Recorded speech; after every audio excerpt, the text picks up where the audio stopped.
was James Rowe who wrote the song, I was sinking deep in sin, far from the peaceful shore, very deeply stained within, sinking to rise no more. But the master of the sea heard my despairing cry, from the waters lifted me, now safe am I. Love lifted me, love lifted me. When nothing else could help, love lifted me. Good morning. It is good to be able to come to you this morning and to share with you a little from God's Word. And it is extremely good to have you to listen this morning to what the Lord would have for us. I love what the psalmist said in Psalms 103. He said, Bless the Lord, O my soul, and all that is within me. Bless his holy name.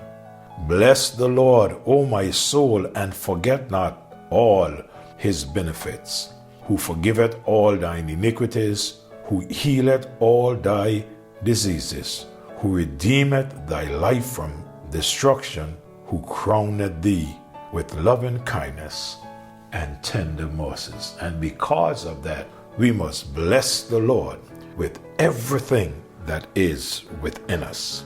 Praise the Lord. Like I said, I am so happy to be able to come and share with you in the mornings with morning devotion. For some time, I've been putting some notes on this matter of the family together and encouraging the church for many, many years. These devotions that we are having every morning, we are having them to encourage the family. So our devotion continues this morning on the family. In Genesis chapter 2 and verse number 18, and the Lord God said, It is not good that a man should be alone. I will make him and help me for him. Come with me back in your mind when God created Adam and formed him out of the dust of the ground and breathed in his nostril the breath of life, and Adam became a living soul. Chapter 2 verse 7 of Genesis. Think with me for a moment about this man Adam. He had the most knowledge any man ever had, but never went to school.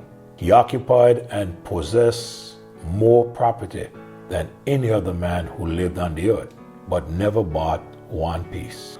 He enjoyed the best of meals, perfect fruits, but never planted one tree. He enjoyed perfect fellowship with God. He named all the cattle, the birds of the air, the beasts of the field. When all of that was finished, God saw Adam in a situation that was not good. So the question is, what was it that Adam found himself in and God saw him in that was not good? What was it? Adam was alone. May I say to you this morning that loneliness is something everyone experiences at times in life. It may occur the first time an infant is left with someone other than parents. I remember taking my children to school, and many times when we would leave, they would cry and cry, but we had to leave them. They felt lonely. They did not know anyone there until they got accustomed to those that were there. Loneliness. It may take the form of homesick when someone goes away for the first time. I remember the first time I got on an airplane, I went to St. Croix to a conference, and I went, I think it was Monday, and had to return on Saturday, and by Wednesday, I wanted to come back home, homesick. It may be that someone has walked away from you, and you are alone.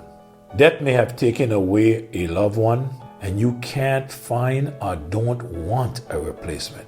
For every definition of the word, it means to have a feeling that one is alone and longing for company or friendship. There are too many lonely people in the world today. Let's look at the condition of the man Adam. Man by nature is a social being. We need others. Show me someone who cares nothing about others and only care for him or herself, and I will show you an unhappy person. Show me someone who feels lonely, and I will show you a depressed person. Show me someone who cares less about others and are very unhappy, and I will show you an unsocial person.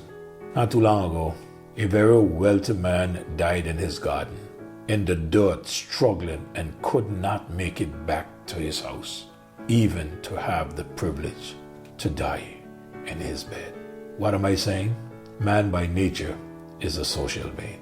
Secondly, man by nature is a spiritual being. In Genesis chapter 3, verse 8 to verse number 10, the Bible says, "And they heard the voice of the Lord walking in the garden in the cool of the day, and Adam and his wife hid themselves from the presence of the Lord God amongst the trees of the garden. And the Lord God called unto Adam." What did he do? He called Adam and said unto him, "Where thou?" And he said, "I heard thy voice in the garden, and I was afraid because I was naked, and I hid myself." Man by nature is a spiritual being, and because of that, we need God. Not only do we need God, we need to listen and obey God. When we refuse to listen and obey God, we will then listen and obey someone else. Most likely, when it is not God, then it is the devil walking through the old nature, which is the flesh. What is the cause? What caused Adam to be where he was? In Adam's case, it was the absence of another person or persons. Could you imagine Adam had no one but God to talk with? Think with me what it would be like just you alone on this island. There are thousands, no doubt millions of people in this world with many people around them, and yet they are lonely. Many are too busy making money to get things and losing their family. Loneliness sometimes is an attitude. It is not always dependent on the absence of people. Listen to the words of the psalmist David in Psalms 142 and verse 4. He said, "I looked on my right hand, and behold, but there was no man that would know me. Refuge failed me. No man cared for my soul." It had appeared to David that he was abandoned by everyone. There was no place of shelter for him. He felt denied, forsaken, lonely, even though many people may have been there. I am sure you have heard others say, "I don't have anybody. I feel all alone in this world." In many relationships, there are those who feel like he or she is there alone. Why? Because there's no one to communicate to, even though others are there. No one cares enough to listen. Loneliness is a fact of life, and it is God who said it is not good for a man to be alone. We will stop here for this morning. Next morning, we'll pick up that it is often a faulty conclusion. Our Father, thank you so much for the fellowship that we have with you and the fellowship that we have with each other. I pray morning by morning as I share these devotions with your people, God, that you'll help them to resonate in our hearts and that we would make the necessary adjustment in our lives and our families would benefit from us. Thanks for the privilege of being able to share, and thank you for those who listen. Use your word. Lord, send it where you would like it to be. In Jesus' name I pray. Amen. May God bless you. Have a great day.